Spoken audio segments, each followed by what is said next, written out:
Salut tout le monde, bon mercredi, j'espère que vous allez bien. Pour ma part aujourd'hui, je vous retrouve avec une nouvelle vidéo sur mon voyage humanitaire de lequel je suis très fière d'avoir réalisé dans ma bucket list. C'est un aspect que je voulais réaliser depuis toute petite, puis là je l'ai fait et j'ai pensé que vous trouveriez ça intéressant si je vous le racontais en détail. Donc on va tout de suite passer à la vidéo.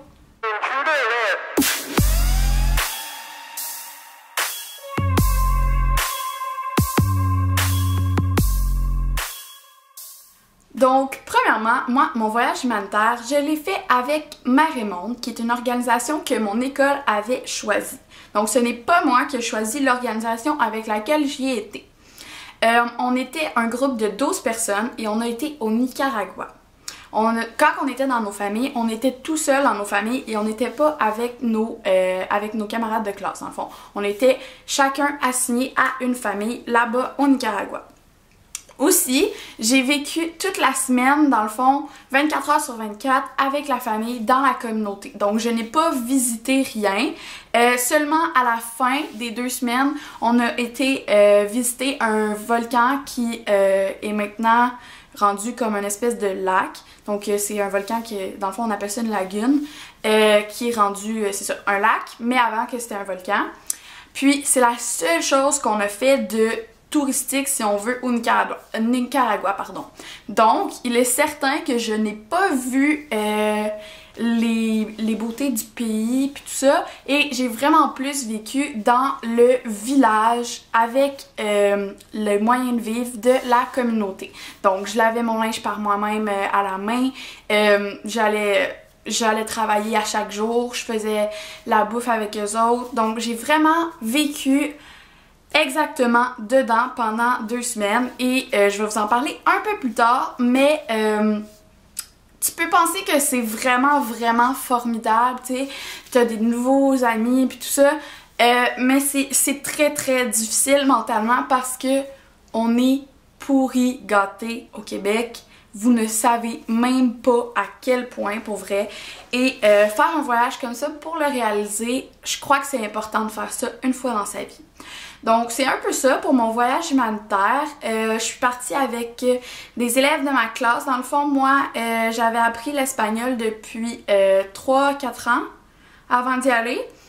Et on est partis ensemble. Puis il y avait deux personnes trois qui ne parlaient pas du tout espagnol quand ils se sont inscrits au voyage, mais sinon le reste c'était toutes des personnes qui étaient au PEI avec moi, donc le programme d'études internationales, et c'est l'ouverture sur le monde dans le fond, donc on apprenait une 3e langue qui s'appelle l'espagnol.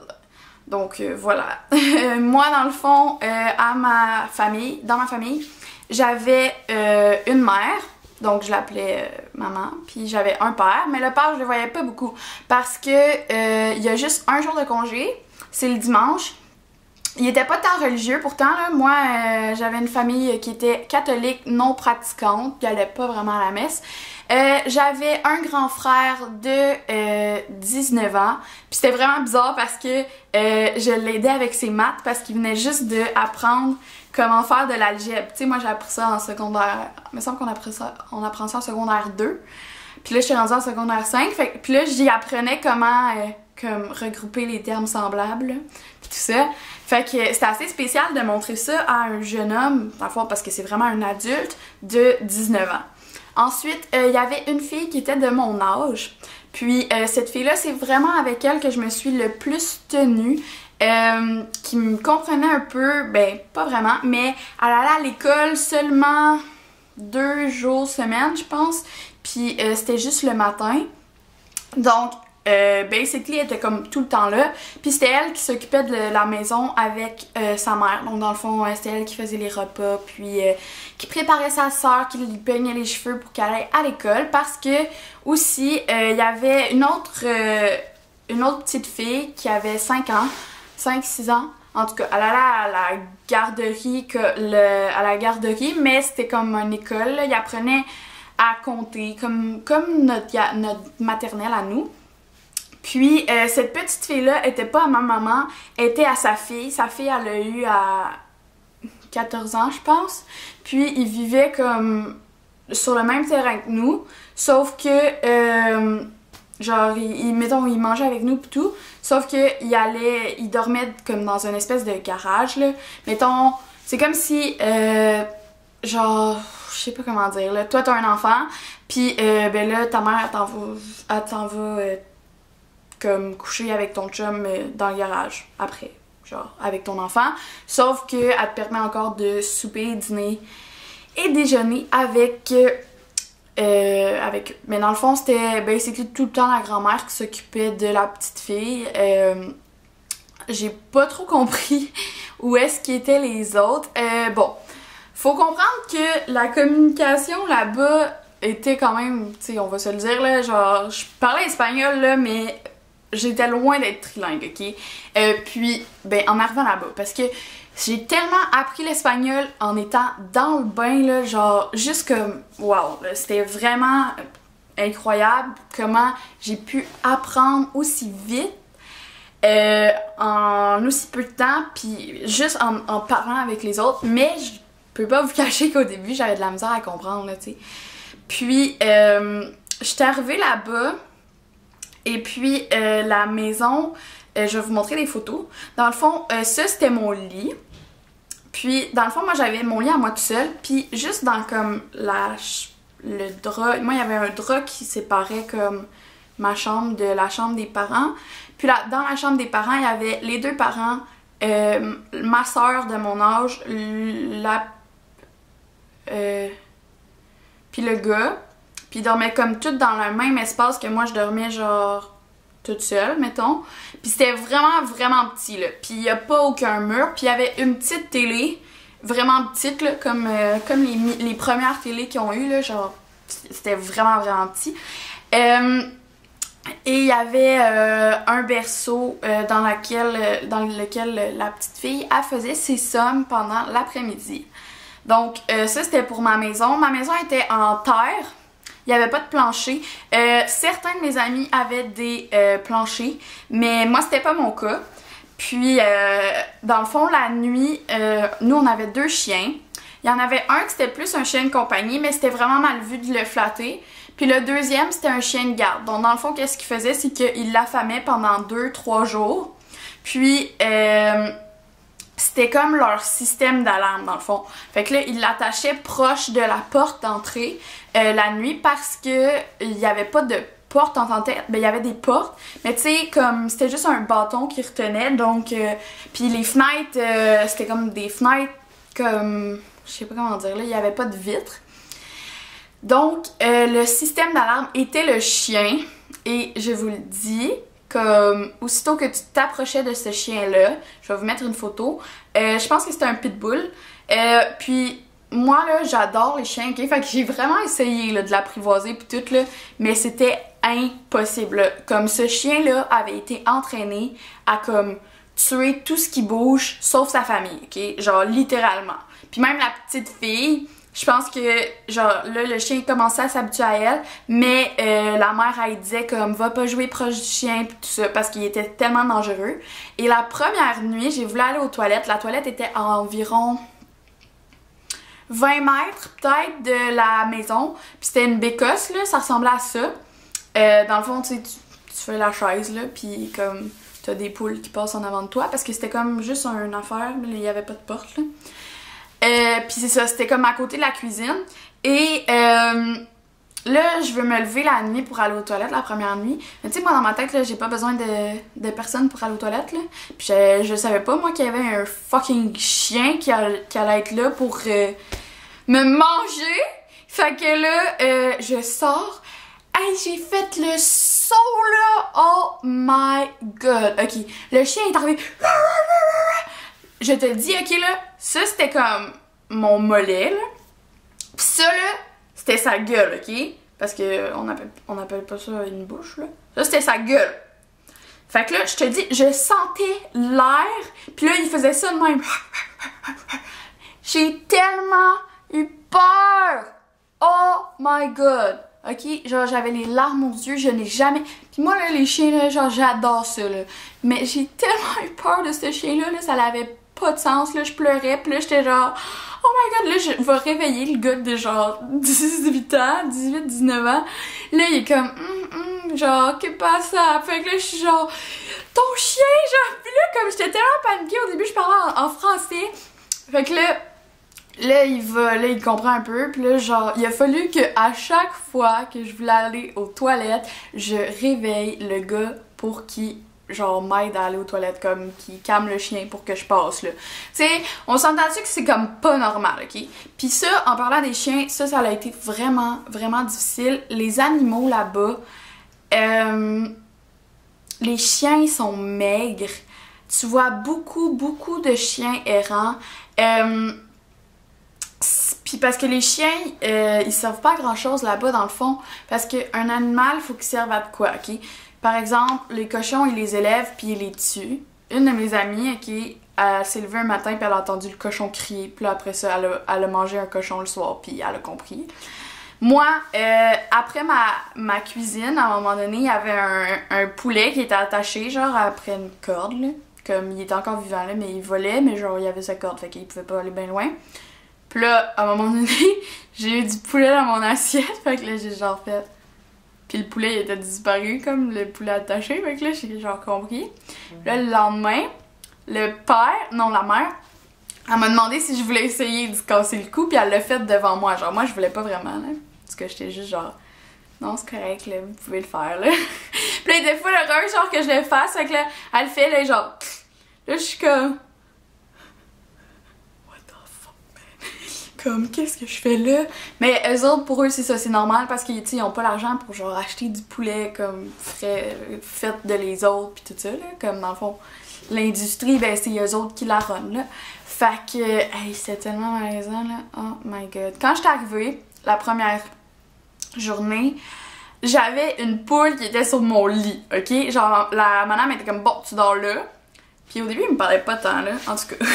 Mais ma famille, elle faisait quand même plus ça pour l'argent, là, mais j'ai plus eu des liens avec, comme, la communauté en général que ma famille, à part la petite fille puis l'adolescente. Mais mettons, la mère, elle s'en colissait de moi, là. Mais c'est pas très grave, là. Puis, c'est ça. Fait que là, il y avait une poule, fait que là, il était genre, ok, ben ça, c'est ta chambre. Là, c'était comme plein de terre partout, il y avait une poule sur mon lit. Là, je comprenais rien. Fait que là, j'installe comme mon filet, parce qu'il fallait avoir un filet autour de notre lit, comme sur la photo, pour dormir, parce qu'il y a des bébites qui peuvent, comme tu peux attraper des maladies graves là-bas, là, un peu comme quand tu t'en vas à Cuba, là. Fait que c'est ça, là, j'installe mes affaires. Là, je suis genre... La poule, là, comme comment je fais pour la tasser? En fait, là, je la fais pouf, pouf, genre, va-t'en! Là, je tiens quand tu dis lit, il y a un gros crapaud, là, mais genre, je n'ai jamais vu un gros de même, là, c'était n'importe quoi. Là, j'avais peur, là, la mère, genre, là, je crie, fait que là, la mère, elle vient. Là, elle se demande, mais voyons, qu'est-ce qu'il y a? Puis là, elle voit que, genre, c'est à cause d'un crapaud. Elle rit de moi, là, genre, elle rit comme ça se peut pas. Hey, je te dis, là, après ça, j'étais comme, ok, je suis fatiguée, genre, je vais aller me reposer. Puis là, la mère était comme, ok. Hey, j'ai pleuré, là. Oh mon Dieu, c'était tellement dépaysant. Juste voir comme, moi, quand je suis arrivée dans ma cour, ok, ils brûlaient des tires, genre, du caoutchouc, là, ils les brûlaient. Comme, puis la poubelle, dans le fond, c'était un trou dans la terre. Puis ils brûlaient ça, comme, quand il y en avait assez. Fait que, juste de comme, tu sais, je suis fucking dépaysée, là, je vois que ma douche, dans le fond, c'est, je vais vous le montrer, c'est un bac, puis là, tu prends l'eau, puis tu te la verses à la tête, puis, moi, ma douche, là, comme, il y avait comme des roches, fait que là, genre, elle a l'air quand même haute, en tout cas, mais le tour, là, parce qu'il n'y a pas de porte dans le fond, là, il y a comme 3 côtés puis c'est tout. Je pense que c'est genre comme en toile, là, comme mettons tu mets ta toile sur ton barbecue, là, c'est genre en toile de même. Ben la toile, elle m'arrivait juste en bas de la poitrine, là, juste là, ok? Là, j'étais comme, ok, comment je vais faire? Fait que finalement, il y avait comme des barbelés, parce que eux autres, leur corde à linge, c'est des barbelés parce qu'ils n'ont pas de moyens pour se payer des épingles à linge. Donc là, je mettais ma serviette sur le barbelé. Poup, poup. Puis là, je me lavais là, le plus vite possible. Puis là, des fois, comme quand je revenais de travailler puis qu'il était genre 7h le soir puis qu'il faisait fucking noir, c'était-tu frais de prendre sa douche dehors avec le petit seau d'eau, là? Je peux te dire que je me dégrouillais. Puis, ok, mettons en 2 seaux d'eau, j'étais capable de laver mes cheveux. Puis, ouais, mettons en 4 ou 5 seaux d'eau, j'étais capable de prendre ma douche avec les cheveux, genre lavés. Fait que, après ça, quand je suis revenue, là, quand j'ai pris une douche, comme avec l'eau qui coule, là, j'ai pleuré dans ma douche en premier parce que, mon Dieu, qu'on gaspille. En tout cas, ça c'est un autre sujet, là, comme... mais le choc est tellement grand quand tu reviens, ça n'a pas d'allure. OK? Puis, overall, c'était une activité formidable. Ben, une expérience formidable. J'ai eu beaucoup de bas, mais j'ai fait beaucoup de réalisations et je crois que j'en suis devenue une meilleure personne, j'en suis ressortie meilleure. Non seulement j'ai tissé des liens beaucoup plus serrés avec mes amis qui sont venus au Nicaragua avec moi parce que on était dans la même situation, on se comprenait. J'ai tissé des liens avec des personnes là-bas, donc on communique par Facebook. Bref, c'était vraiment une belle expérience. Par contre, je vous cacherai pas que c'est vraiment trippant, ok, faire ce voyage-là. Dans le fond, tu t'en vas pas dans un Airbnb ou dans un hôtel 5 étoiles, ok? Il faut que tu comprennes que tu vas vivre la pauvreté, ok? C'est beau le voir. Moi, je l'avais déjà vu, la pauvreté. J'avais été au Sénégal puis en Tanzanie, ça c'est en Afrique. Puis je l'ai vu, la pauvreté, ok? J'ai vu les rues en sable, j'ai vu les petits-enfants qui mouraient de faim, j'ai vu des... tu sais, tout ça. Donc, oui, ça m'avait fait de quoi, puis ça m'a fait prendre conscience, mais rien à comparer de le Nicaragua. Et pas parce que les enfants sont moins pauvres et les familles sont moins pauvres, parce que ce n'est pas vrai qu'ils sont moins... qu'ils sont plus pauvres, pardon. Parce qu'ils sont pas plus pauvres, ils sont plus riches. Mais de vivre la pauvreté, c'est quelque chose, ok? Si tu penses être pauvre au Québec, imagine être pauvre au Nicaragua, ok? Puis c'est vraiment une prise de conscience énorme. Puis c'est difficile sur le moral, c'est vraiment difficile les premiers jours. Puis en plus, il faut que tu ailles travailler, il faut que tu parles en espagnol, c'est pas ta langue, c'est pas ta famille. T'as pas d'accès à ta famille, ok? Moi, j'ai appelé une fois mon chum, puis une fois... non, 2 fois mes parents, puis une fois ma grand-mère, je pense, parce que mes parents ils m'avaient pris un forfait cellulaire sur mon téléphone, mais on s'entend-tu que j'avais même pas de prise pour brancher mon cellulaire, fait que comme il était fermé tout le long, puis comme j'ai appelé comme 2 fois pendant comme 5 minutes là. Donc ouais, c'est ça, tu sais, t'as pas... Mettons que t'es en voyage là en 5 étoiles, là, tu peux parler à ta famille, tu peux être rassuré. Là, t'as personne, t'as les personnes qui vivent avec toi, mais ils vivent pas nécessairement la même chose parce que les familles sont extrêmement différentes. Il y en avait qui avaient des vraies douches, moi. Il y en avait qui avaient des vraies toilettes. Il y en avait qui avaient du plancher. Il y en avait qui avaient des familles plus accueillantes que d'autres. Donc, tout ça fait en sorte que tu peux relate un petit peu, mais en même temps, comme non. Puis comme quand tu vas aller parler à ton ami, premièrement, il faut que tu y parles le lendemain. Là. Mettons que tu files pas à 9h le soir, tu peux pas l'appeler « Hey, on se rejoint-tu au parc? » ou blablabla pour parler. Tu peux pas faire ça, tout simplement parce que c'est dangereux de promener la nuit. Aussitôt que le soleil se couche, il faut que tu sois accompagné si tu veux aller comme ailleurs. Puis... ben c'est loin là, tu sais, mettons moi ma meilleure amie, ok, c'était genre 5 à 10 minutes de marche facile là, genre, parce qu'ils ont pas d'auto.